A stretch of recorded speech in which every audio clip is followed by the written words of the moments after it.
Morning,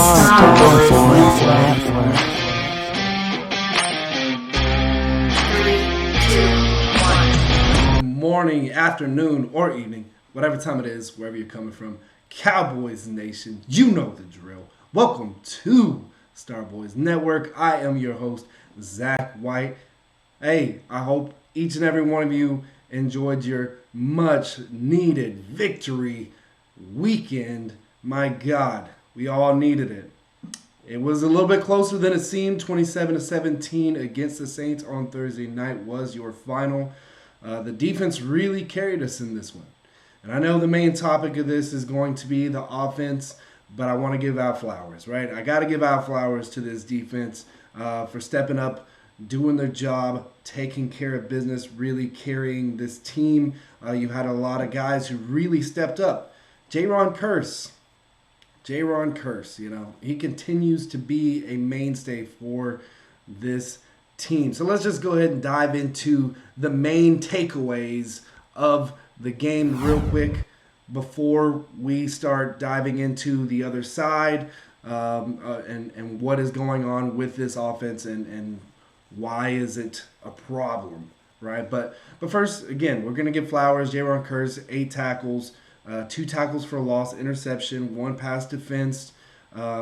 Man, the safety we really needed. I mean, that cap has gone up. Pay this man already.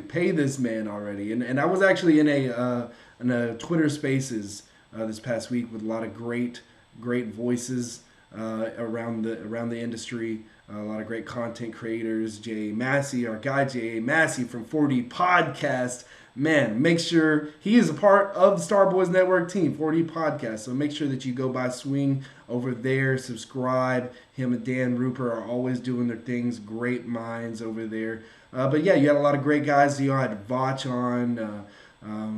You had Skywalker Steele on. You had Jay Tuck on. A bunch of great guys. So definitely tune into some of those Twitter Spaces, some valuable information. But the question was brought up. If you could only keep one of these safeties, who are you keeping? Would you keep 2 of them? Would you keep 1 of them? I think the consensus was obviously Jayron Kearse. You got to find a way to pay the man and pay him as soon as possible. KZ was kind of mentioned in this, but mostly Hooker. I think Hooker over KZ was a little bit of the consensus as well. At an affordable price, right? If it can be done at an affordable price, yes. Malik Hooker, I believe Vach said $38. $38 is what you're gonna get for an extra safety. So yeah, I mean, there's a lot to dive into in this game, and actually KZ had an interception. Kearse got that interception off a pass deflection by Micah Parsons, running down the field. My God, this man continues to impress, and it's just insane. Again, coming from this rookie, he had a sack, that deflection that caused the interception by Kearse there, which is a toe tapping interception, was a beautiful thing to see. I'm sure you all witnessed it. And he had a tackle for a loss. Parsons had a tackle for a loss as well. Guy continues to be lights out, but we're gonna dive into him in a second because that's Defensive Player of the Year material right there, right? That's Defensive Player of the Year material. I don't care what you say. But, for the rest of this defense, you had guys like D. Law start to make his presence felt with some of those pressures. And he actually had what appeared to be a forced fumble or a strip sack on Taysom Hill, but it got ruled as his hand was in his arm was in forward motion, which is complete BS, but whatever. Y'all don't want to give my guy his rewards. It's fine. He's going to get them, plenty of them. This is just the beginning. I'm so excited he's back, and I can't wait for Randy Gregory to get back and be a part of this defense as well. But, guys like Anthony Brown also stepped up, right? He had 9 tackles, forced fumble. There was some times where it looked like he was getting beat in coverage. The throw wasn't there, thank God, from Taysom Hill. Taysom Hill threw, 4 interceptions? You got our guy Calvin Watkins, Carlos Watkins. Carlos Watkins. Yeah, our boy Carlos Watkins, man. Defensive line, big body, went in and got his touchdown, got his tutty, man. That was That was special to see. And if you missed it, go back. Matter of fact, go ahead and head over to Twitter right now. Go to Starboys Network, Twitter, at Starboys Network. And check out that video I recently posted. And it is the Spanish broadcaster who does it. I don't know his name off the top of my tongue. I'll have to look back into that. But I'm going to start watching everyone. I'm going to start watching in Spanish now. I'm going to start watching all the games. I may not know what they're saying. I might be able to pick up on every other word. But the excitement the man had getting that interception was awesome. Every broadcaster should be that excited. I felt like I was watching soccer. You know what I mean? Like it was the real deal, right? So kudos to that gentleman, and I believe he is home of the Dallas Cowboys as far as Spanish broadcasting goes. So definitely check him out. But Diggs also got his interception again, and this is when we're gonna go ahead and switch it over into. And I don't want to stay too long on the defense. They did have good. They had some really good stuff. Again, Taysom Hill kind of banged up, but this defense lives and dies by the takeaways. Right. That's the biggest thing about our team defensively is really just the takeaways. It's insanity what we're able to do. But defensive player of the year, I mean, we got two guys on this list right now that could potentially, realistically do it. And we'll start with Diggs. Diggs is tied with Dennis Thurman and, of course, Everson Walls, the great Everson Walls, for his 9th interception. He's currently 3rd for most interceptions in a season in Cowboys history right now, right? So, I mean, we're talking 9 interceptions, 1st in the league, 14 passes to defense, that's 2nd in the league, only behind J.C. Jackson at 16. And then, of course, his 2 touchdowns coming from those interceptions. Man, those are crazy. Those are crazy numbers. Those are crazy numbers. And a lot of people aren't really testing that much anymore, right? I mean, there's going to be people out there going to test him and think they can get him on the double move. But as always, he continues to bait. That's just his game, and he's going to get him one. He's going to get him one. And, I'm curious about what you guys think. And go ahead and drop in the comments on YouTube here and let me know what you think. But do you think that Diggs is going to be able to get the record? I believe the record is 14, right? So currently he's at 9. The Cowboys franchise record is 11, I believe, set by Everson Walls. So do you think he's going to be able to beat out Everson Walls for the single-season Cowboys record or the league record? The league record I'm not going to lie, it feels like a little bit of a stretch because they're not testing him as much, but it's still very possible. It's still very possible. And again, this guy is still, he's in my book up there, he's probably right there with Myles Garrett, right? With Myles Garrett as far as maybe a number 1, number 2 kind of scenario. I know Myles Garrett is a lights-out season. He's got his 14 sacks. But in my opinion, if he doesn't break 20 sacks, I'm not putting him over. I wouldn't put him over Diggs, the way that the season that Diggs is having right now. I think it feels like almost a lock. We'll see. There's still a lot of games left to play. But then you have to consider the young lion in this. And it's insane. This is a lock to be Defensive Rookie of the Year, but could he be Defensive Player of the Year? It's absolutely possible with what he's accomplishing on the field right now. He's had 1+5 sacks. 1+ sacks in the last 5 straight games. So, longest streak for a Cowboys rookie since 1982 and when it became an official stat. So, that's impressive. Just what he's doing on and off the field right now, and being the leader of this defense.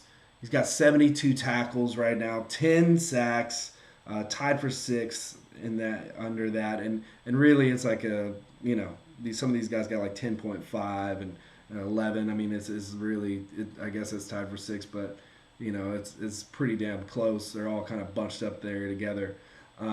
16 tackles a loss, which is good for 2nd I'm sorry. No. I'm sorry. That's tied for first with Nick Bosa of the San Francisco 49ers.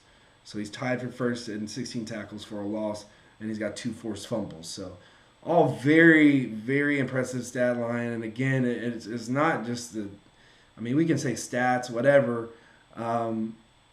It goes beyond the stats. It's what he provides to this team. Again, it's a mentality, it's a leadership, it's an energy, the speed, the intensity. I mean, when he's sacking these quarterbacks, sometimes they're going for like 10-yard losses, right? 10 plus. He's getting back there. He's scaring the hell out of them. He's driving them into the dirt. He's doing his job. Again, Randy Gregory coming back. D-Law and my God, and Micah Parsons. We're getting healthy at the right time. But enough, a praise to the defense, because yes, they did do their job, and yes, they basically sealed that game, because there was plenty of times where we could have gave and with a capable quarterback, other than the banged up Taysom Hill, we could have been in big trouble, because this defense kept giving the ball back to our offense, and our offense could not move the ball. So what's wrong with the Dallas Cowboys offense? That's why you're here. That's why we're talking about this right now. Let's just go ahead and dive straight in. So really, we can start back to, I'd say, our first loss against the Denver Broncos. Not our first loss. Sorry, our second loss. My apologies. But yeah, the second loss of the season to the Denver Broncos, and the offense was not clicking, and it was apparent. You had Dak Prescott coming back from injury, and this is not a knock on Dak. This is reality. And I love Dak more than most Cowboys fans. There's plenty of people who don't care for him for whatever the hell reason, but it's a great quarterback. He has not looked the same. But why has he not looked the same? Well, there's absolutely reasons for that, right? First, we're going to start with the offensive line. And the offensive line is really where it starts and truly ends. You start with the offensive line, you talk about the running game, right? We couldn't get the running game going. Of course, Tyron Smith is out for, I believe, 3 full games. You had the rotation shift with the Williams, the Connor Williams and Connor McGovern kind of deal. You had Lyle Collins out, and then you had the shift with him trying to get his feet back under him at right tackle, and then Terrence Steele with COVID, and there's just this huge issue with just the consistency of the offensive line, guys understanding each other and being where they really need to be, knowing where each other are at. There can't be enough said about that, right? With this offensive line. So that's been a huge key part of this entire thing. More pressure on Dak. Well, guess what? You got to get rid of the ball faster. You got to, you're looking to game plan around that so you can get the ball out of his hands faster, set up screenplays. It's not going to be as many, you're not going to be testing the secondary on deep balls as often. But then we go to the other side of that. And this is where it gets really key, right? So offensively, you are without Michael Gallup at first, right? I believe Gallup comes back maybe for kind of one game, a little bit with Coop and CeeDee Lamb. But Amari Cooper goes out. 2 games, and really 3 if you want to count this game. Because when he was in this game, when Amari Cooper was in this game, it gave a spark to this offense. He got like a 40-yard pass or catch and run, I believe 30 to 40. And it really sparked this offense, and we went down the field and we scored. Now, not enough can be said about the glue to this wide receiver core that Amari Cooper is, right? So Take away Michael Gallup, take away CeeDee Lamb. Still not as good of a squad. No, it's not. Take away Amari Cooper. It's a problem. What he does for this offense is he creates space. He creates space for our other offensive weapons. That's in the run game, that's in the passing game, and for these other wide receivers. That's what he does best. Because they're going to be focused on, well, what is Coop? Sweet feet. That's what I call him, Sweet feet Amari Cooper. He is going to get open. He's going to find a way to get open. So, they got a safety eyeballing him. I guarantee. They're not going to just put him out there one-on-one unless they have a CB1 who thinks they can lock him down. But again, the problem is Amari Cooper out of the picture, right? So what happens? Then also CeeDee Lamb is out of the picture. CeeDee Lamb missed the Las Vegas game, missed a portion of the Kansas City game. That's your two top playmakers. And Dak still had a really good game against the Raiders. And it wasn't until towards the end, till third, fourth quarter, but he came back and still threw for like 375 something yards, and looked better towards the end of the game. But again, you're missing your top offensive weapons, which is huge. But when you don't have CeeDee Lamb and Amari Cooper, or you don't have Amari Cooper, even really, CeeDee Lamb hasn't quite developed into that true number one yet. And he will get there. He is absolutely on his way. Unbelievably talented. He's not far from that line. I'm not saying anything bad about Amari Cooper. I'm sorry, about CeeDee Lamb. He's going to be the new 88. He is the future. He is the future of the Cowboys on the offensive side of the ball at wide receiver. Absolutely. But right now, he's not quite there. He doesn't garner the same attention that Amari Cooper does, right? And they're going to find out. They're going to find out the hard way. But again, Amari Cooper he's one of the keys to this offense. I would say, as far as the probably the biggest roles of this offense, if I could give it to two players outside of Dak Prescott, it would have to be one Amari Cooper and one Tyron Smith. And I put Zach Martin up there with Tyron Smith as well. But Tyron Smith, Amari Cooper, those are probably the biggest, in my opinion, those are the biggest parts of this offense. Those guys aren't in this lineup. It's a problem. It's a big problem. I'm not saying we couldn't survive without Amari Cooper. We can figure it out. We did, against the Saints. He only played, 24 snaps. 24 snaps throughout the entire game. That's 34% of all snaps offensively. So he barely played in this game. And again, when he did, it sparked a drive. It gave an energy to the offense, and we were rolling on all cylinders. Take him out of the game, it just didn't look the same. It did not look like the same team. And again, I'll go back to just what really happened is when we were out without these guys, Coop and CD, you're getting guys in there like Noah Brown, Cedric Wilson.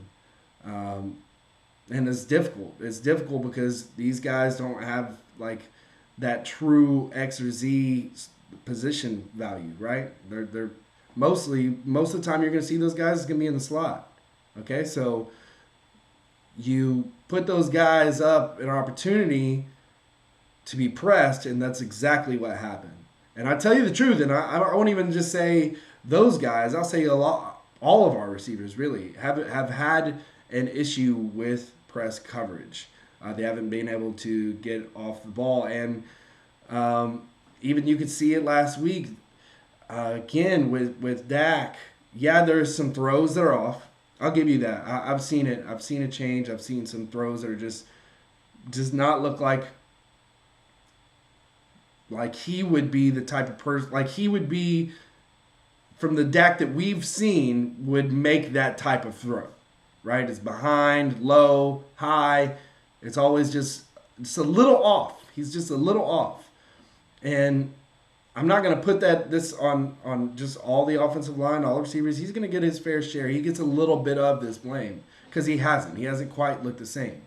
But again, It's everything around him. It's a machine. It's got to be a well-oiled machine. Everything's got to move properly, right? So it's been clear also that he's not on the same page with these receivers at times. Now, that's part of chemistry. That's part of the development with your wide receivers. You're getting practice with them.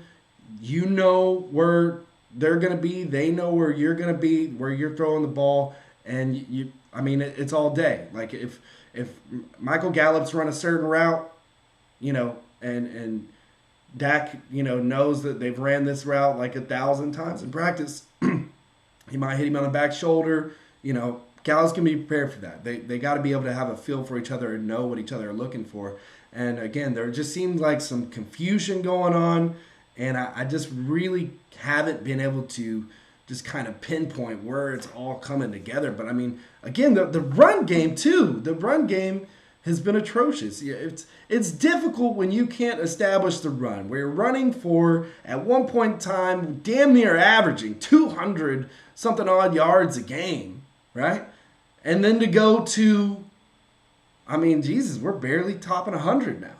Like we're barely, it's with both running backs, barely.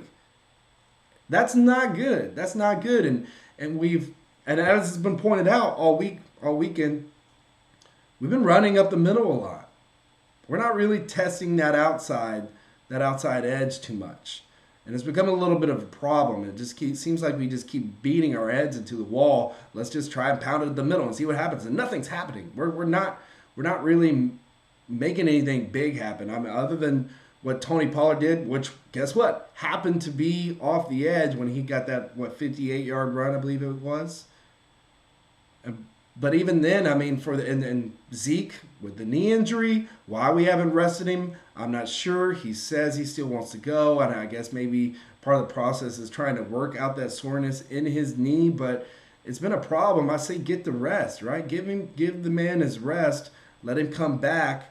Let's, keep Tony Pollard in there and see what can happen. But for all these people who are team Tony Pollard and everything, and I love Tony Pollard. I think he's a game changer. He's a playmaker. He can make a huge play, as we saw, when you get the ball in his hands. He could break one off. And that's not really Zeke's game. That hasn't been Zeke's game since 2016. Zeke is the kind of guy who's going to just pound the rock, wear you out, run you over. He'll make a couple juice. He might break off a 20-yarder, maybe a 30-yarder, maybe. Been a little bit.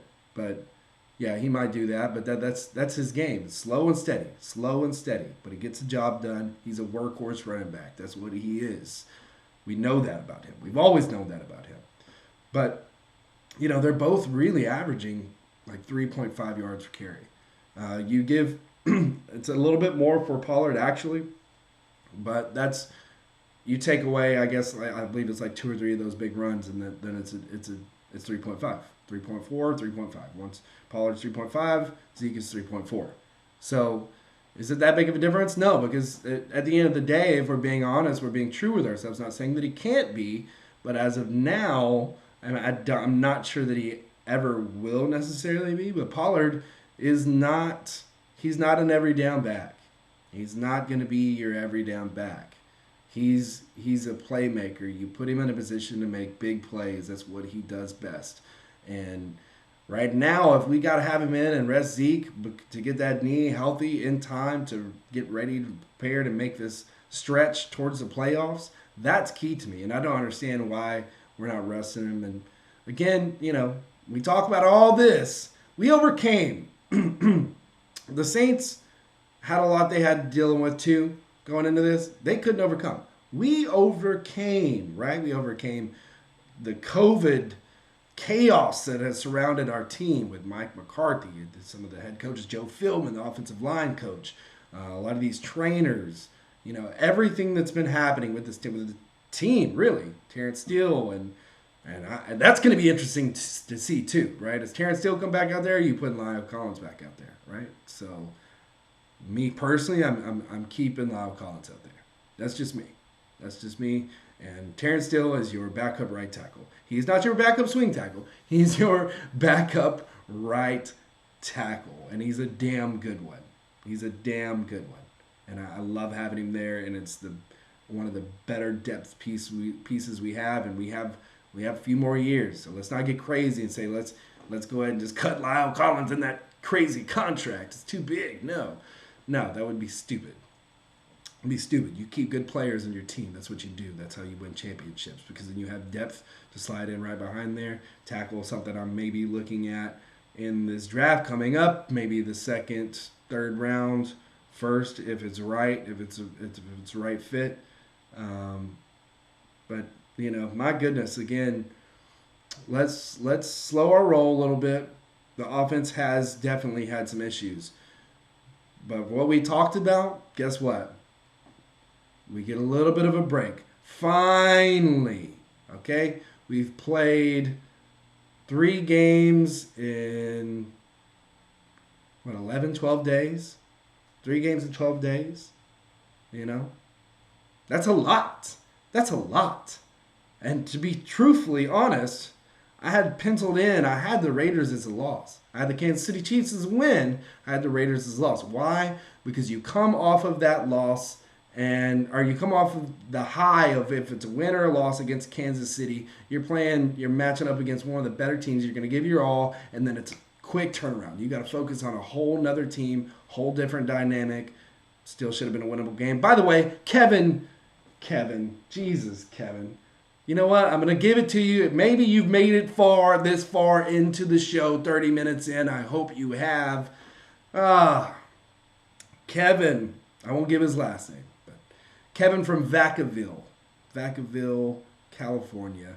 Diehard Raiders fan. He's family. He was down here on Thanksgiving.